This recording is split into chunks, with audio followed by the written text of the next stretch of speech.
و توێژی بەشی کوردی دەنگی ئەمریکا لەگەڵ هاوڕێ ئیبراهیم عەلیزادە سکرتێری کۆمەڵەی کۆمونیست لە ژێرناوی ئێمە پەنابەرانی هەڵاتووی شەڕ نین هەر ڕۆژە و مانگۆزنەوە بۆ کەمپێک.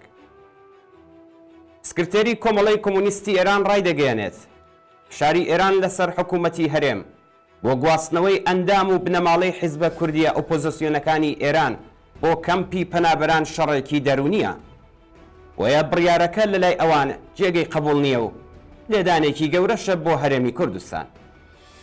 ئیبراهیم عەلیزادە سکرتێری کۆمەڵەی کۆمونیستی ئێران بە دەنگی ئەمریکای ڕاگەیاند ئەوەی کە ئێستا ئێران فشاری خستۆتە سەر حکوومەتی هەرێم کە بنەماڵە و هەڵسوراوانی ڕیزەکانی ئێمە بگوازرێنەوە بۆ کەمپی پەنابەران ڕاستیدا شەڕێکی دەرونیە لە دژی نەک ئێمە لێرە لە هەرێم بەڵکو لە دژی جەماوەری خەڵکی ڕۆژهەڵات لە ناوەی وڵاتە.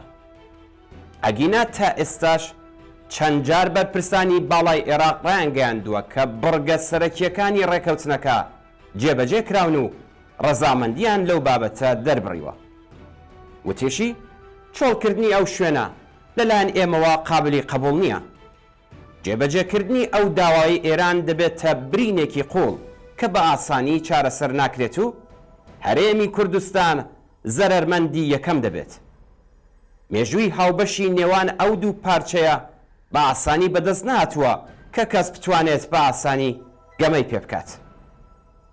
دوو ڕۆژ بەر لە ئێستا دەنگی ئەمریکا لە زاری سەرچاوەیەکی باڵای کۆمەڵەکانەوە ئەوەی بڵاو کردەوە کە چەند ڕۆژی ڕابردوو دەستگای ئاسایش بانکێشتی کردوون و داوای لێکردوون بە فەرمی بارەگاکانیان چۆڵ بکەن ئەگەرنا هێزی عێراقی دێتە سەر بارەگاکانیان. دەستگای ئاسایشی هەرێم پشتڕاستی ڕێکەوتنامەکەی نێوان ئێران و عێراق دەکاتەوە و ڕایدەگەێنێت ئەو کەسانە وەک پەناهەندەی مرۆیی دەبێت لە کەمدا بژین بۆیە ئەو کەمپانیان بۆ دروست دەکرێن. سەلام عەبدولخالق لێپرسراوی ڕاگەاندنی دەستگای ئاسایشی هەرێم بە دەنگی ئەمریکای ڕاگەیاند بابەتی حیزبە کوردیەکان پەیوەندی بە ڕێکەوتنی هاوبەشی نێوان حکوومەتی ئێران و عێراقەوە هەیە وەک دەوڵەت وان نەتەوەیە گرتووەکانیش بەشێکە لە پرۆسەکە. بەڵام هەرێمی کوردستان تەنها لایەنی جێبەجێکارە و بەشێک نییە لەو ڕێکەوتنەی نێوان هەردوو دەوڵەتەکە.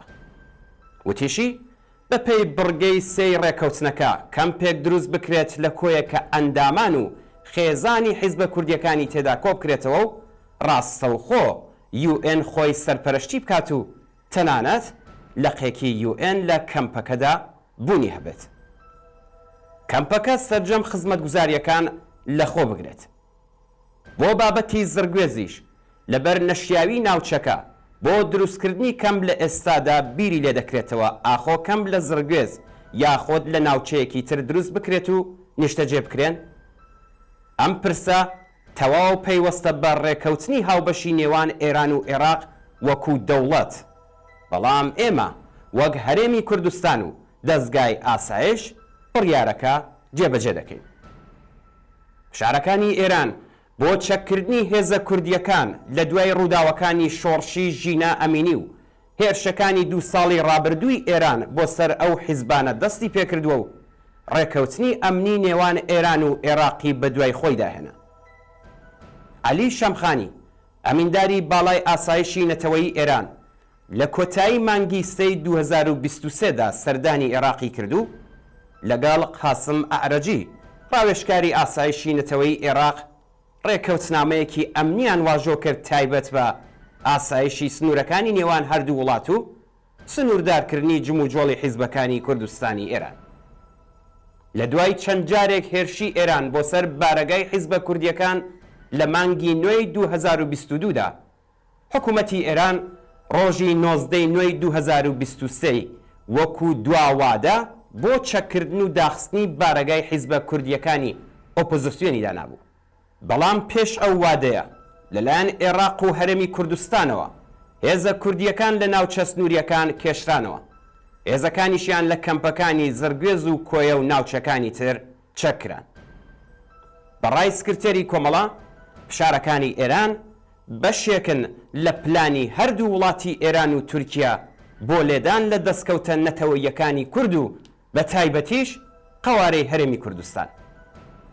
ئیبراهیم عەلیزادە وتی دەیان ئاماژە هەیە کە پێمان دەڵێ ئەو فشارە بەر لەوەی ئامانجی لاوازکردنی ئێمە بێت ئامانجی حکوومەتی هەرێمی کوردستانە. دەکرێت پێم بڵێن ئاخۆ شاری کەرکووک بە پیلان و بە فەرماندەیی کێ لە هەرێمی کوردستان دابڕا؟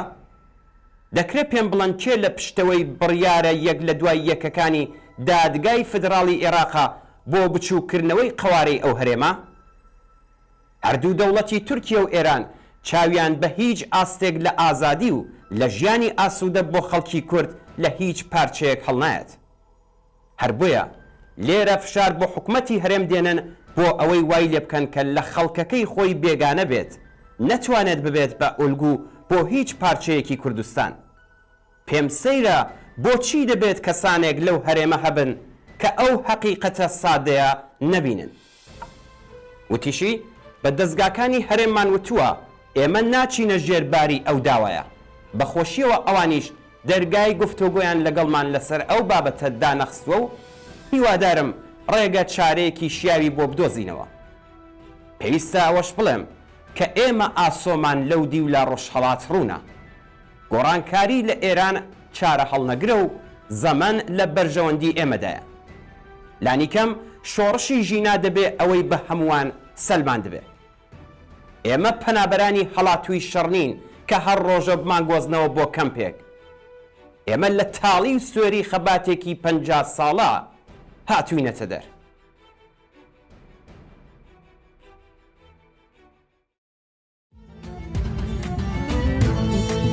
تۆژن ژیان و ئازادیت کردا هاواری یەکگرت تۆژن ژیان و ئازادیت کردا هاواری یەکگرت و بووی باورە و گیانی تازەی مرۆڤ دۆستی پەراگرت و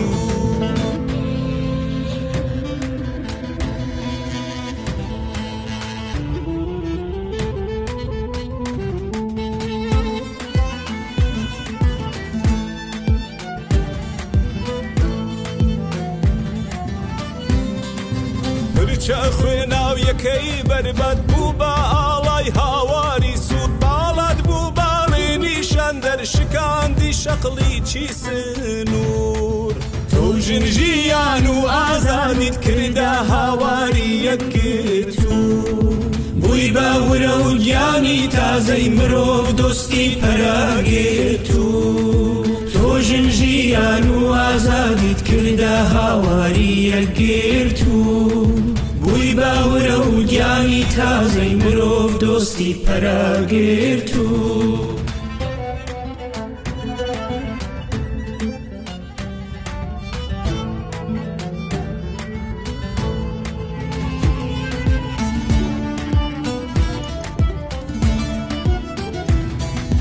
ئاوا بووی باشمڵی هەستان ژیناکی ژۆڵەی کوردستان ئاوا بووی باشمڵی هەستان ژیناکی ژۆڵەی کوردستان گرکانی هەڵچوونی ورەی لاوانیان لەسەر دەستان تۆژن ژیان و ئازادیت کردا هاواری یەکگرت و تۆژن ژیان و ئازادیت کردا هاواری یەکگرت و بووی باورە و گیانی تازە کیژ و کوڕ بەرەو داهات